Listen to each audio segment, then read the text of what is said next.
UP के श्रावस्ती जनपद से एक बड़ी वारदात सामने आई है, जहां पर एक नगर पालिका कर्मचारी ने कुएं में कूदकर आत्महत्या कर ली। बताया जा रहा है कि विभाग के द्वारा और नगर पालिका अध्यक्ष के द्वारा इसको लगातार प्रताड़ित किया जा रहा था। 24 घंटे की ड्यूटी के बाद भी इसको नोटिस दिया जाता था और भद्दी गालियां दिया जाता था और मारने की भी धमकी दी जा रही थी, जिसको लेकर इसने कई बार परिजनों को बताया कि हमको विभाग के कर्मचारियों द्वारा काफी परेशान किया जाता है और गाली भी दिया जाता है, जिसको लेकर इसने आज आत्महत्या कर ली। वहीं अपनी जीवन लीला को समाप्त कर लिया। घटना श्रावस्ती जनपद के थाना कोतवाली भिनगा के सती चौरा का है, जहां पर रेहान अहमद नाम का एक व्यक्ति अपने पिता के मृतक आश्रित कोटे पर नगर पालिका भिनगा में चौकीदार के पद पर तैनात था, जहां पर नगर पालिका के ईओ और नगर पालिका अध्यक्ष और उनके भाई द्वारा लगातार इसको प्रताड़ित करते थे, गाली गलौज देते थे, साथ ही साथ मारने की धमकी भी देते थे, जिसको लेकर या कई बार अपनी फरियाद को लेकर पुलिस थाने भी पहुंचा था, क्योंकि 24 घंटे की ड्यूटी करने के बाद भी इसको विभाग की तरफ से नोटिस दिया जाता था।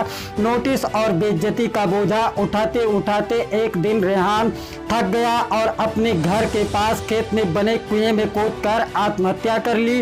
लेकिन आत्महत्या करने से पहले वह एक सुसाइड नोट छोड़कर गया। जब पुलिस और परिजन को इस बात का पता चला कि किसी ने बीती रात मोहल्ले सती चौरा के एक खेत में बने कुएं में किसी के गिरने की आवाज आई है, तब ग्रामीणों ने वहां कुएं में जाकर देखा तो किसी व्यक्ति ने उस कुएं में कूदकर जान को बचाने की कोशिश की, लेकिन जब तक रेहान को बचाने की कोशिश किया जाता तब तक उसकी मौत हो चुकी थी। पुलिस ने कुएं से बाहर निकालकर शव को पोस्टमार्टम के लिए भेज दिया। वहीं परिजनों में गम और आंसू के साथ साथ गुस्सा भी था, जिसको लेकर सुबह से ही भिनगा कोतवाली को परिजन और नगर पालिका के सभासदों ने घेर लिया। वहीं मृतक रेहान अहमद के चाचा हाजी अब्दुल वफा का आरोप है कि उसके भतीजे की जान नगर पालिका अध्यक्ष अजय आर्या और उनके भाई और नगर पालिका के ईओ के कारण गई है।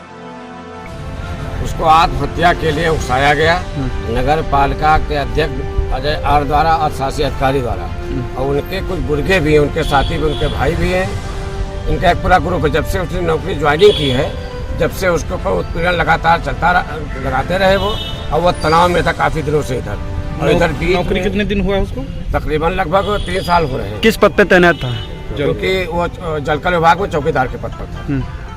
किसके द्वारा प्रताड़ित किया जाता? तो प्रताड़ित अजय आर, अध्यक्ष नगर पंचायत भिनगा, शासी अधिकारी और अजय आर के कुछ बुर्गे, उनके भाई और उनके साथी। कुछ सुसाइड नोट मिली है, इसमें क्या लिखा हुआ है? एक बाकायदा उसमें नोट पढ़ने का लिखा हुआ था, क्योंकि 3 साल से ऊपर हो गया।